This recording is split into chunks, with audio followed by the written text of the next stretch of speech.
crois qu'on y est. Bonjour pour ceux qui sont déjà connectés. Nous avions un rendez-vous à 11 h ce matin pour parler de performance professionnelle. Je vais commencer par me présenter. Donc, je m'appelle Paul Tsemi, Paul Etienne Tsemi. Je suis coach en développement professionnel et individuel. Je suis aussi conseiller en entreprise. J'assume la responsabilité d'être le directeur associé de Néolé Investissement, qui est un cabinet de conseil en organisation et en gestion d'entreprise. Aujourd'hui, je voulais parler avec vous d'un sujet très important et qui est, à mon avis, fondamental pour les jeunes professionnels, pour les personnes qui sont dans l'activité et qui sont amenées à avoir des carrières professionnelles importantes, qui sont amenées à se développer au sein des entreprises ou de leur activité personnelle, et qui pour cela doivent mettre en place ou en œuvre, à défaut de dire des stratégies, mais des pratiques, des exercices, une manière d'être et de faire, pour pouvoir avancer et pour pouvoir réussir. C'est pour ça que nous allons rentrer dans notre sujet du jour et parler des 7 piliers ou de 7 piliers de la performance professionnelle. On parle bien de 7 piliers parce que, bien entendu, il en existe certainement d'autres. Mais nous avons pensé aujourd'hui discuter avec vous, avec les internautes, avec nos abonnés, de 7 piliers qui nous semblent être les piliers les plus importants, à défaut des piliers fondamentaux dans la réussite professionnelle pour une performance accrue. Alors, déjà lorsqu'on parle de professionnel, sans faire une grande leçon, ni un cours de grammaire, on entend travail. On est dans une activité professionnelle, donc on a un travail. Soit on est auto-employeur, c'est-à-dire que c'est notre boulot, c'est un travail qu'on a conçu, une activité qui est la nôtre. Soit on travaille pour une société, une petite société, une grande société. Une société qui, dans tous les cas, nous paye et nous rémunère en contrepartie du travail que nous effectuons. Le caractère professionnel vient du fait que nous prestons et nous avons donc une activité professionnelle, nous faisons un travail. Ce travail, nous l'exerçons dans un environnement avec des contraintes qui sont de différents ordres. Matériel, intellectuel, relationnel, physique et beaucoup d'autres contraintes. Dans tous les cas, le premier pilier, puisque nous parlons de ça, de la performance professionnelle, c'est le travail. Alors, ça va vous paraître un peu bizarre. Comment le travail peut-il être un pilier? Simplement parce que ce travail, comme vous pouvez bien l'imaginer, nous pouvons être dans un atelier et être 50 couturiers dans un atelier de couture, mais les 50 couturiers ne vont pas travailler de la même manière.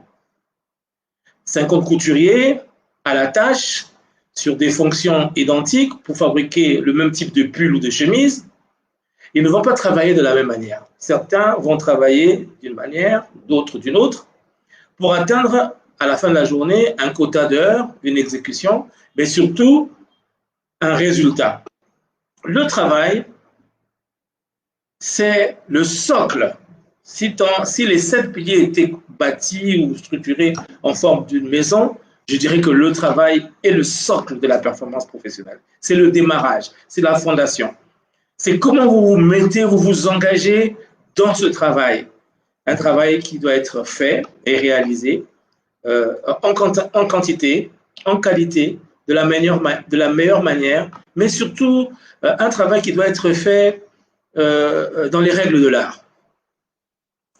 À partir du moment où on a posé la base et qu'on a parlé du travail et qu'on a dit que c'était le socle de la performance professionnelle, tout ce que nous allons dire après va s'appuyer dessus.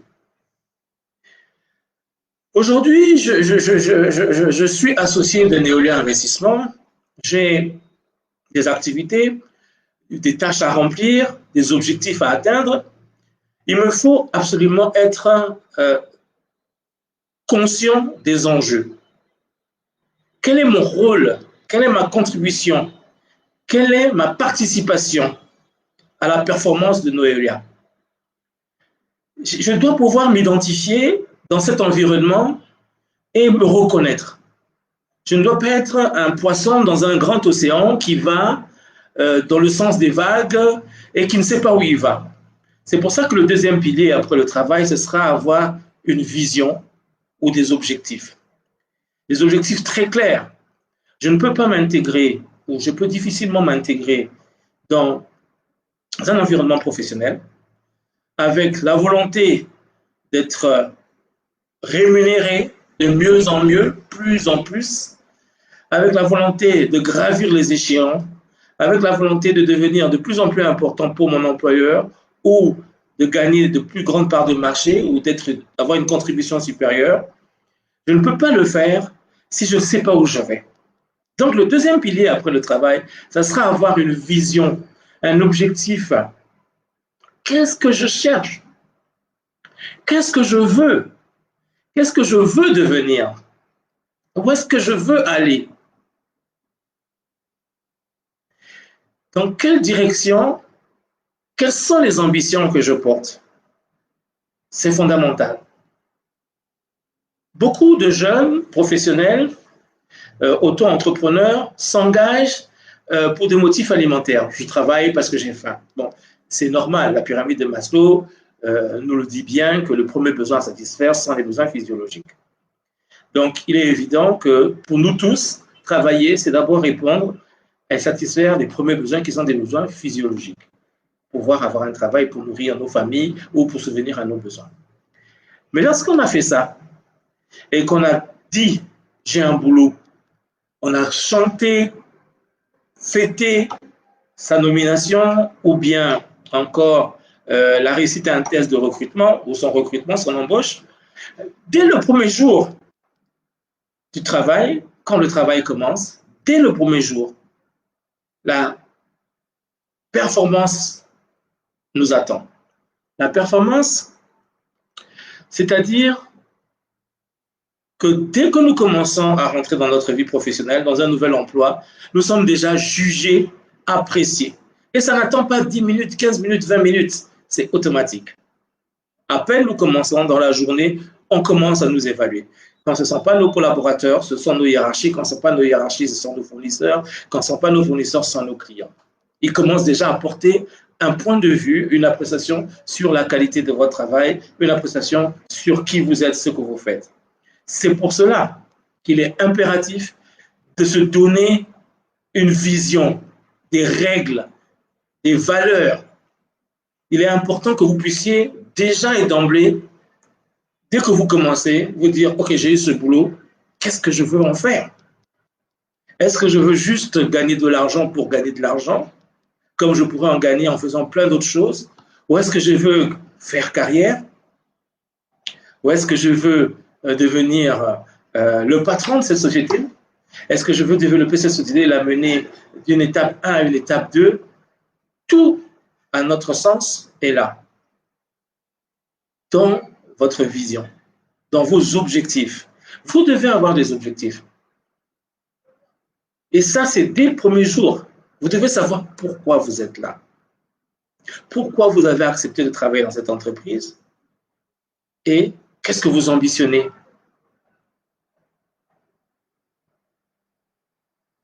Donc, la première chose, c'est d'abord le travail. Un travail qui doit être fait dans les règles de l'art, dans les normes, à la satisfaction de l'organisation. Et la deuxième chose, c'est puisque j'ai ce travail, où est-ce que ce travail m'amène? Où est-ce que ce travail va m'amener? Je pense que pour tout jeune, compétent, qualifié et qui a de l'ambition, on veut gravir les échelons professionnels. On se donne une vision, un objectif très haut. Et je vous encourage à vous donner des objectifs très hauts. Je vous encourage à mettre la barre très, très haut pour vous donner les moyens d'avancer et d'accomplir des exploits. OK, j'ai mon boulot. J'ai eu un boulot. Il est bien rémunéré. Je j'ai des principes, je veux être un bon professionnel, je veux être quelqu'un que ma hiérarchie apprécie, je veux être quelqu'un que ma hiérarchie note bien, je veux évoluer pour ne pas rester au bout de 10 ans dans le même emploi et dans le même poste. Et donc, je me donne les moyens de le faire en ayant déjà des objectifs qui vont, sur le temps, se réaliser par, bien entendu, une exécution excellente de mes tâches, mais aussi par mon engagement. Parce que qu'est-ce qui se passe en réalité? La vérité, c'est que nous rentrons dans une entreprise, nous sommes très motivés les premiers jours, mais alors vraiment motivés. Et puis, petit à petit, nous perdons cette motivation. Nous devenons comme les autres. C'est la première erreur à ne pas faire. Et malheureusement, c'est l'erreur que nous commettons tous. Cette motivation, elle doit rester inébranlable. Cette motivation, elle est déterminée, elle est liée non pas à ce que les gens pensent autour de nous, non pas à ce que les gens font autour de nous, non pas à ce que disent les collaborateurs, les clients, les fournisseurs ou la hiérarchie, mais cette motivation, elle sort de l'intérieur de notre être. C'est une motivation que nous avons dans notre ventre. Ventre qui est le deuxième cerveau de l'homme. Cette motivation, elle est là, indéfectible, parce qu'elle porte notre vision, qui est une vision personnelle. Et donc, j'ai vu dans ma carrière professionnelle beaucoup de jeunes se démotiver, s'arrêter, arrêter de travailler de manière performante, arrêter de travailler de manière efficace à cause d'un mot, d'une phrase, d'une frustration ou d'une déception. Je pense que ce n'est pas la bonne attitude. Pour réussir et pour aller plus loin, pour atteindre votre objectif, il faut avoir un moral d'acier. Donc, le troisième pilier, c'est votre motivation. Et elle est personnelle. Elle n'est pas liée à des individus. Elle n'est pas liée à des personnes. Elle n'est pas liée à des faits, à des gestes. Elle est personnelle. Elle doit être à toute épreuve. Je sais que ce n'est pas facile. Je sais que c'est difficile. Et je sais qu'on a tendance à tomber très rapidement ou à s'arrêter très rapidement au premier obstacle ou à la première difficulté. Mais pourtant, la motivation, une motivation de tous les jours, de tous les instants, une motivation atomique, j'ai envie de dire, qui permet de faire face à toutes les difficultés est l'une des clés du succès. La motivation. Vous devez être motivé. Les gens doivent même se demander d'où vient sa motivation, quel est son secret, pourquoi. C'est un des piliers. Vous avez une vision claire de votre objectif. Et c'est parce que vous avez une vision claire de votre objectif que vous vous donnez les moyens d'y arriver, malgré les obstacles. Donc, le troisième pilier, c'est la motivation. OK, cette motivation, vous devez la préserver, l'entretenir. Et pour ça, il y a quelque chose d'obligatoire, c'est que si vous n'aimez pas le travail que vous faites, si vous n'avez pas une certaine passion, de l'amour, une envie de vous lever le matin pour faire le job que vous faites, je vous dis tout de suite que vous n'y arriverez pas. Donc, la passion, l'amour de son job, l'amour du travail qu'on a, c'est le quatrième pilier. OK, je suis motivé, j'ai envie de réussir, mais je n'aime pas mon job. J'ai envie de réussir, mais je n'aime pas mon job. Alors, vous n'y arriverez pas.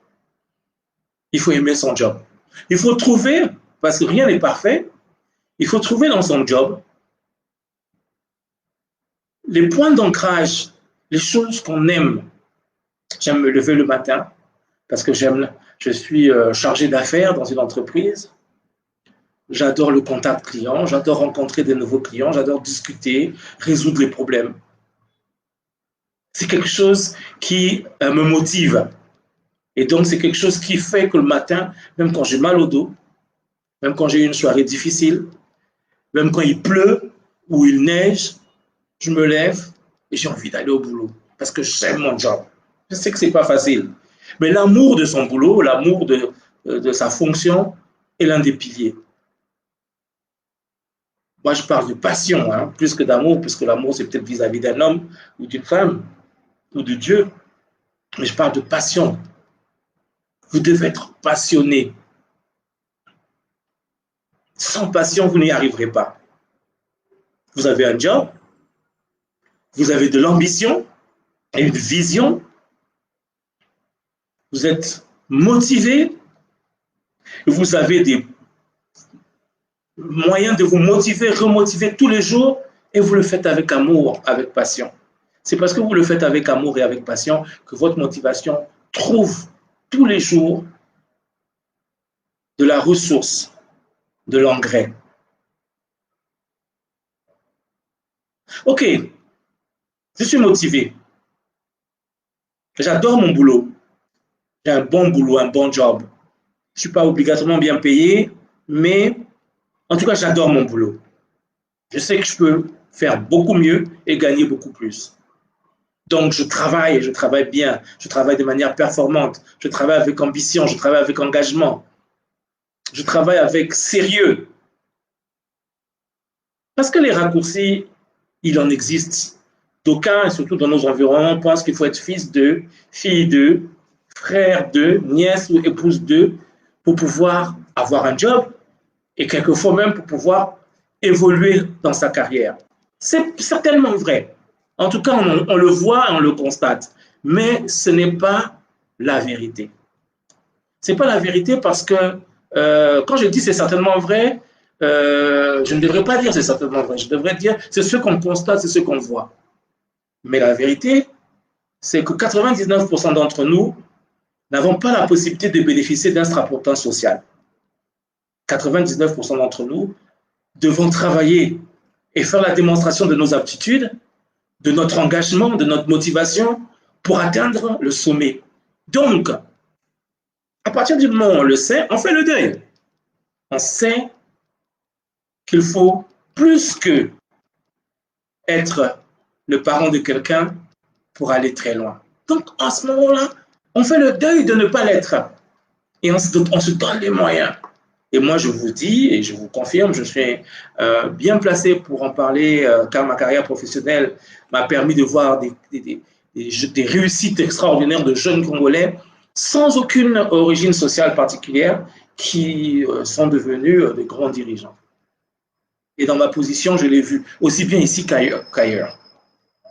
Donc, c'est un travail ardu mené par quelqu'un de motivé, quelqu'un qui a une vision, qui a des valeurs, quelqu'un qui a une passion pour son job. Ce travail ardu, il se fait avec engagement. C'est notre cinquième pilier. Pourquoi je parle d'engagement? Parce que je suis motivé. J'aime mon job, j'ai des raisons de l'aimer. C'est ça la motivation. Chaque fois que je tombe, je me relève parce que je sais que je veux atteindre cet objectif-là. Et tant que je ne l'aurai pas atteint, je ne m'arrêterai pas. Super. J'aime ce que je fais. Et tout le monde le voit. Tout le monde. On vous dit, c'est un passionné, il adore ce qu'il fait, il est motivé, il est performant. Vous aimez ce que vous faites. C'est super. Mais après, il y a des jours où vous allez tomber. Il y a des jours où vous allez avoir des difficultés. Et donc, vous allez persévérer. Persévérer. Ça, c'est votre cinquième pilier, la persévérance. Vous allez persévérer. Il n'y a aucun résultat qui n'est obtenu sans effort.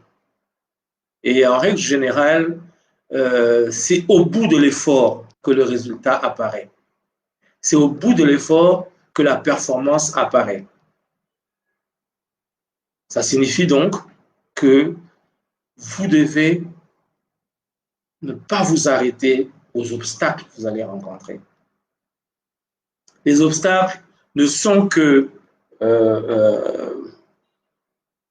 des péripéties de votre carrière professionnelle. Quelque obstacle que ce soit. C'est une précision à faire concernant la carrière professionnelle pour dire qu'une carrière professionnelle peut être trans-entreprise.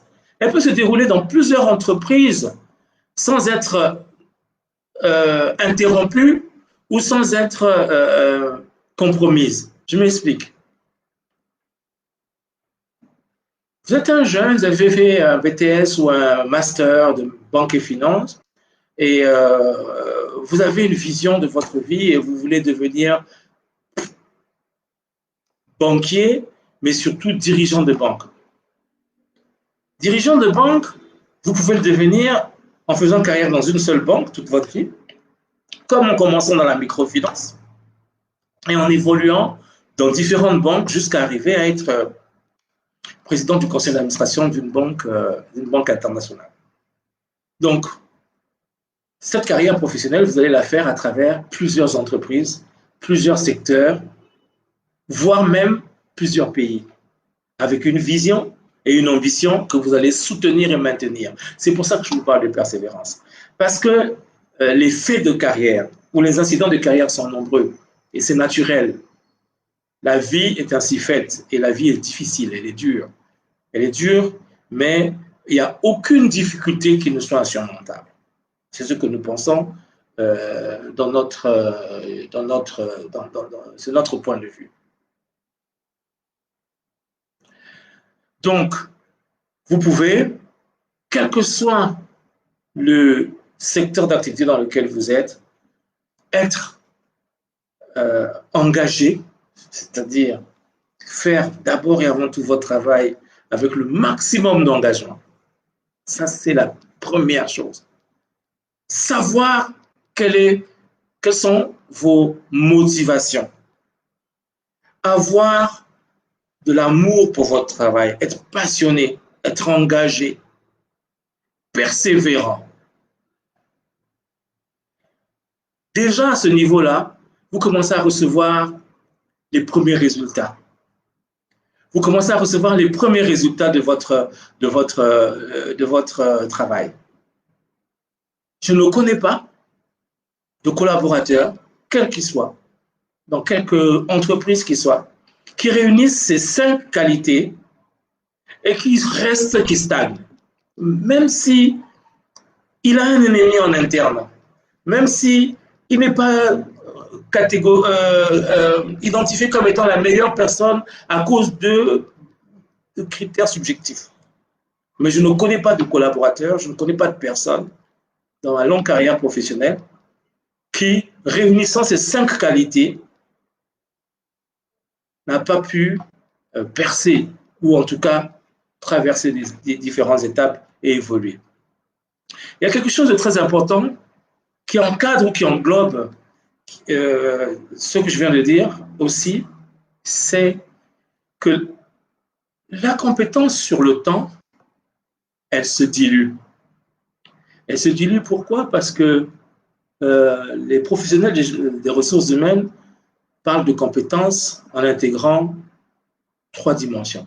Une dimension, ce sont les connaissances. J'ai appris à l'école, j'ai un diplôme.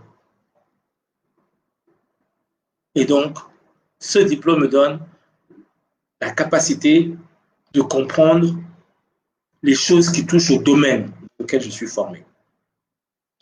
Après les connaissances, il y a les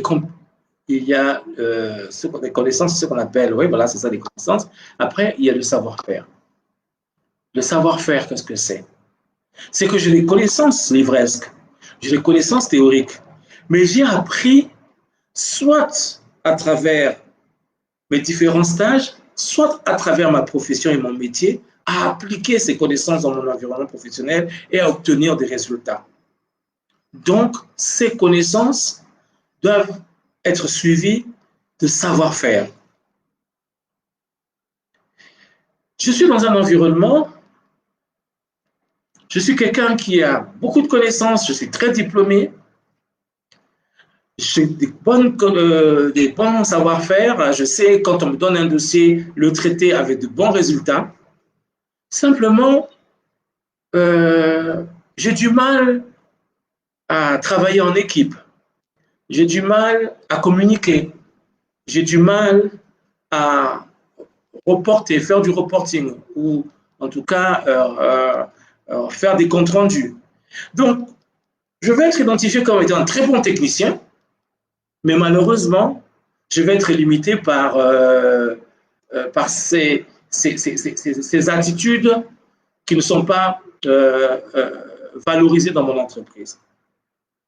Donc, la troisième composante de la compétence, c'est le savoir-être. Comme je vous disais tout à l'heure, avec le temps, la compétence se dilue.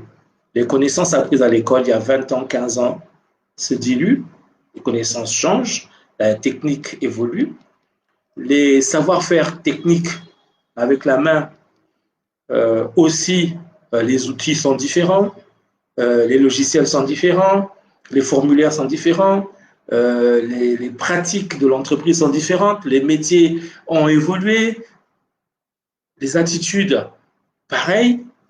Hier, on a accepté quelqu'un qui travaillait seul dans son coin. Aujourd'hui, on attend d'un futur manager des capacités à fédérer, des capacités à rassembler, des capacités à travailler en équipe.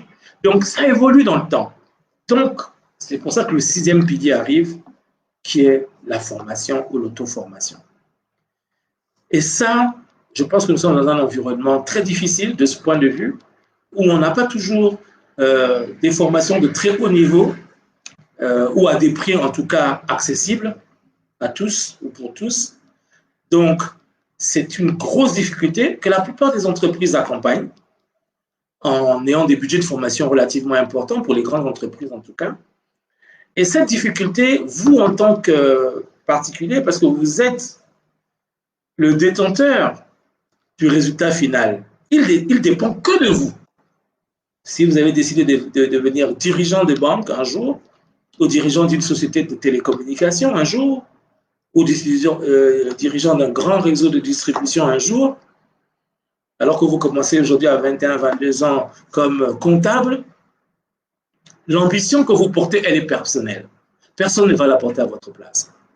Et ainsi, et pour ça, vous allez devoir donc investir dans votre formation. Investir au-delà même de ce que votre employeur va investir dans votre formation ou dans votre auto-formation. Par la lecture, la participation au séminaire, la participation au webinaire, la participation à des formations, l'accumulation de nouvelles connaissances en repartant à l'école, en repartant faire des cycles universitaires. Vous allez être en entreprise toujours ouvert à l'apprentissage, en cherchant à comprendre ce que fait le collaborateur à côté de vous, le collègue qui travaille avec vous. Vous allez être curieux, la curiosité, curieux de tout. Ça va être un des piliers fondamentaux. Vous êtes motivé, vous avez un job, vous avez une vision, très bien. Vous êtes motivé, fantastique. Vous aimez votre job, super. Vous avez l'engagement nécessaire. Donc, on sent que c'est quelqu'un qui ne s'arrête pas. C'est un moteur 4x4, le Caterpillar. Mais il faut que tout cela soit porté ou soit soutenu par des compétences qui sont renouvelées au quotidien. Et ça, c'est le sixième pilier. La formation, le développement personnel. Vous devez investir. Trop de jeunes Congolais font une impasse sur ce sujet et attendent que ça vienne de quelqu'un d'autre. Malheureusement, je pense que, et vous connaissez bien la réponse, personne d'autre que vous ne pourra vous donner les moyens de réussir. Personne. Aujourd'hui, nous avons Internet, qui est une bibliothèque extraordinaire. Et effectivement, il y a aussi autre chose sur Internet. Mais pour un esprit ouvert, avec de l'ambition, il y a énormément de choses à trouver sur Internet. Donc, vous avez donc la possibilité d'aller sur Internet et de découvrir des choses extraordinaires et de vous développer, voire même de trouver des modes opératoires, des pratiques, des dessins, des procédures pour vous développer. Quand j'ai dit ça, je ne peux pas m'arrêter, et c'est pour ça qu'on parlait des 7 piliers, sans vous dire que dans votre carrière professionnelle, vous rencontrerez des difficultés extraordinaires. Et c'est normal. C'est le monde des hommes. Les entreprises sont faites et sont gérées par des hommes. Et pour ça, vous devrez avoir une capacité d'adaptation hors du commun. C'est ce qu'on appelle aujourd'hui, on a trouvé un mot dans le domaine du management, on parle d'agilité intellectuelle. L'agilité intellectuelle, elle caractérise une personne qui peut passer d'un sujet à un autre, d'un emploi à un autre, d'une discussion à une autre, d'un environnement à un autre, avec beaucoup de facilité. C'est quelque chose qui se construit. C'est quelque chose qui, on s'entraîne à cela. Nous ne devons pas rester figés avec des ornières sur nos compétences ou sur nos qualités d'origine. Nous devons être capables d'évoluer. Nous devons être capables d'aller plus loin. Et pour le faire, nous devons avoir un esprit qui est agile, qui est prêt à s'adapter aux nouvelles circonstances, s'adapter aux nouveaux environnements, s'adapter aux nouvelles personnes, s'adapter aux nouveaux contextes. Cette agilité, on la trouve, et c'est assez extraordinaire, chez les petits-enfants. Regardez combien de fois on peut être surpris dans la rue de voir un gamin avec un pneu de voiture et 2 bouts de bois en train de courir et de jouer. Le même gamin, le lendemain, monter une voiture avec des bouts de bois et refaire encore sa course. Si ce n'est refaire une autre voiture avec des tôles de boîtes de sardines. Cette agilité, on la voit chez les petits-enfants. Et nous la perdons en grandissant, nous la perdons en évoluant, parce que nous considérons à tort que nos expériences passées ne sont pas, on ne peut pas évoluer, que nos expériences passées sont des dogmes. Je l'ai déjà fait, je sais comment on fait, c'est toujours comme ça qu'on fait, je ferai encore comme ça demain. Malheureusement, ce n'est pas ça. Malheureusement, pour atteindre des niveaux de performance extraordinaires, vous devez être capable de changer. Votre capacité à changer, votre agilité intellectuelle qui vous permet d'évoluer, de changer très vite. Regardez l'informatique aujourd'hui. L'informatique hier, la digitalisation aujourd'hui, le numérique demain, tout va à toute vitesse. Les cycles d'évolution sont accélérés. Et dans l'entreprise, c'est pareil. Ceux d'entre vous qui ont 30, 40 ans, qui ont une dizaine d'années d'expérience, pour ceux qui l'ont déjà, sauront se souviendront de ce qu'ils faisaient ou de comment ils faisaient il y a 10 ans. Et c'était vraiment très différent. Donc aujourd'hui, vous devez être capable de rebondir à toute vitesse. C'est véritablement le plafond, le toit qui supporte votre performance professionnelle. Comme je vous disais, la fondation, c'est le travail. Après ce travail-là, plus vous le maîtriserez, plus vous le connaîtrez, plus vous le ferez facilement et avec efficacité, plus vous atteindrez de la performance. À ce moment-là, il va être un socle Et on dira, ce monsieur ne le touchez pas, c'est notre expert. Ce monsieur, il faut le rechercher, il faut aller le recruter, c'est l'expert dans ce domaine ou en la matière. Ça, c'est le travail. Et dessus, vous posez des piliers, vous posez, sur cette fondation que je considère comme le premier pilier, vous posez des poteaux. Et les premiers poteaux, c'est où est-ce que je vais, qu'est-ce que je veux, qu'est-ce que je veux atteindre comme objectif, quelle est ma vision, mon objectif. Le deuxième poteau, c'est la motivation que j'ai tous les jours, que je recrée, que je me redonne, la motivation que je génère tous les jours pour pouvoir rester dans l'entreprise et faire face à l'adversité.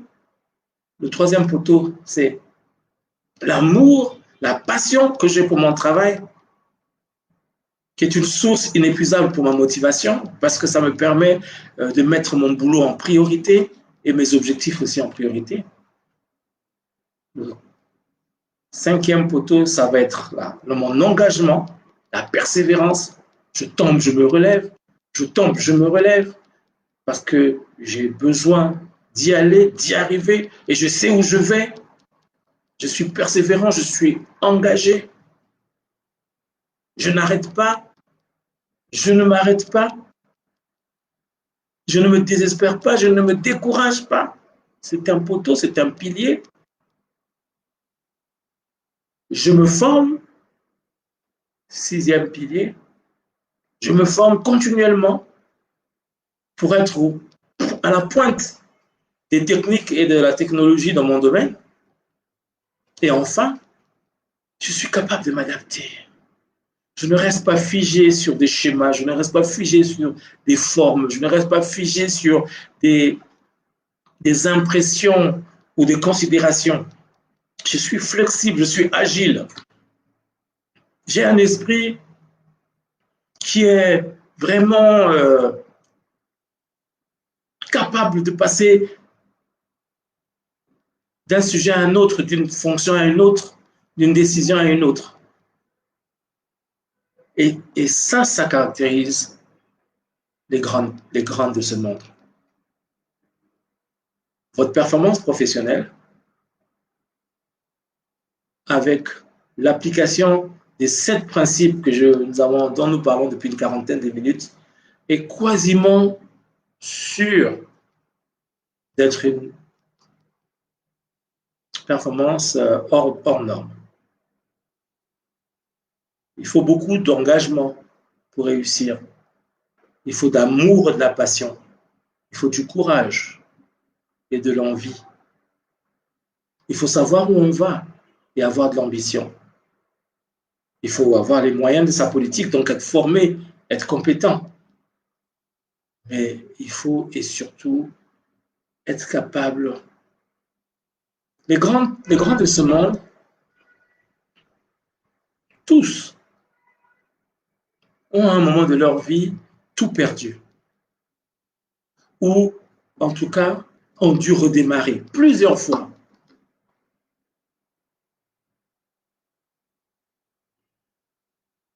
Que ce soit les grands patrons d'Amazon, d'Apple, de Microsoft aujourd'hui, pour ne parler que de cela, que ce soit Jack Ma pour la Chine, Mercier en France et d'autres. Ce sont des gens tapis, ce sont des gens pour qui la vie n'a pas été toujours clémente et quelquefois même difficile. Je vous encourage, je nous encourage à être à l'image de ces personnes-là parce que nous devons avoir des modèles pour pouvoir réussir. Je vois une question qui m'est posée. Comment être performant dans son domaine? Je suis technicien, je crois informatique. Je crois que la réponse, elle s'applique à tous les métiers. C'est le sujet que nous évoquons aujourd'hui, il s'applique à tous les métiers. Vous êtes un jeune technicien informatique. La première chose, c'est que vous devez asseoir votre travail sur des compétences qui soient solides. La différence entre le travail et l'école, c'est qu'à l'école, on vous donne des notes sur des bases théoriques. Le travail, ça va être une appréciation, une évaluation sur des bases factuelles, pratiques. Donc, monsieur le jeune technicien, vous avez la nécessité, vous avez besoin d'avoir des connaissances qui soient les plus pointues possibles et vous avez besoin d'être capable de mettre ces connaissances en pratique pour obtenir des résultats.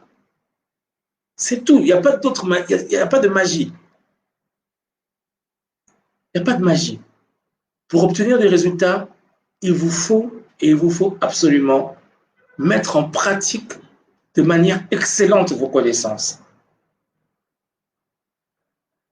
Et la performance, elle est au rendez-vous.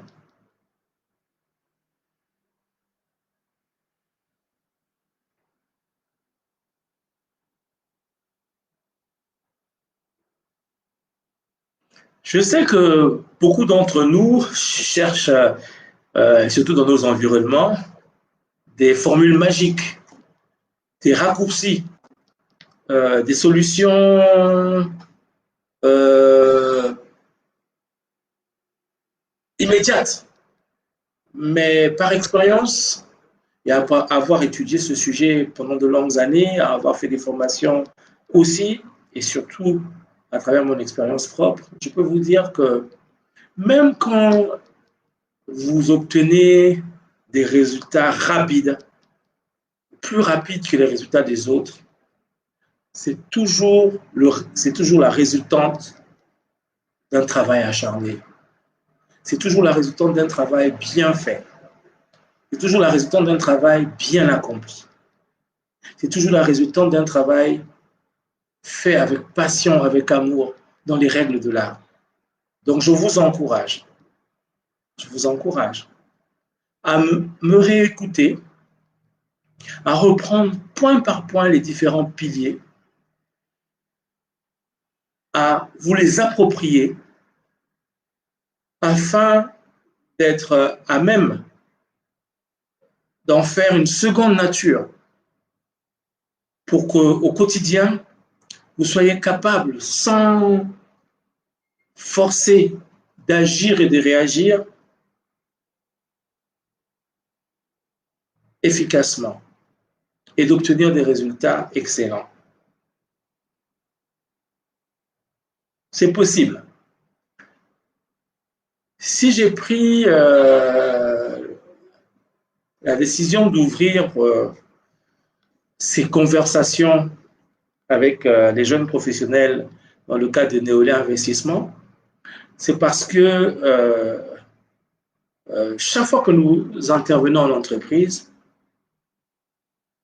nous sommes, ça ne devrait pas être une surprise pour moi, qui suis un ancien directeur des ressources humaines aussi, nous sommes toujours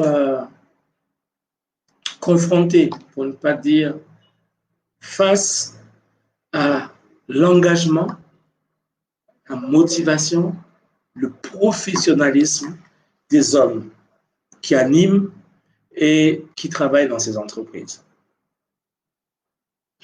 On est convaincu, je suis moi-même convaincu que c'est la clé du succès. Cet engagement, ce professionnalisme, cette passion des gens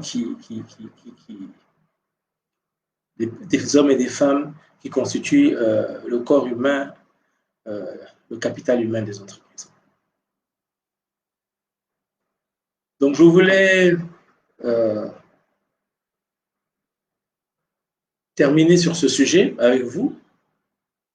J'ai quelques citations en tête et que j'aime beaucoup, qui me rappellent tous les jours que ce que je prône aujourd'hui, ou ce que je vous explique aujourd'hui, puisqu'on est dans le cadre d'une discussion virtuelle et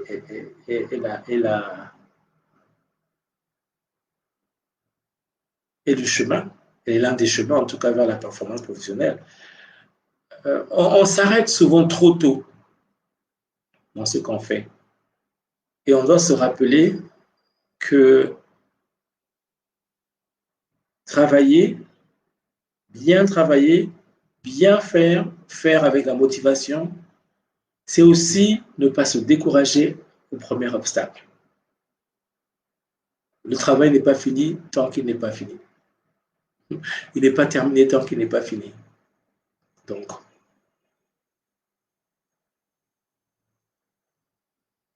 c'est un engagement, c'est un engagement à plus de sérénité, mais aussi à plus de persévérance.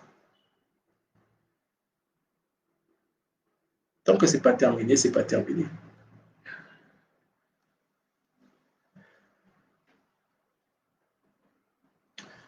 Je pense que le sujet, en tout cas en ce qui me concerne, a été traité complètement.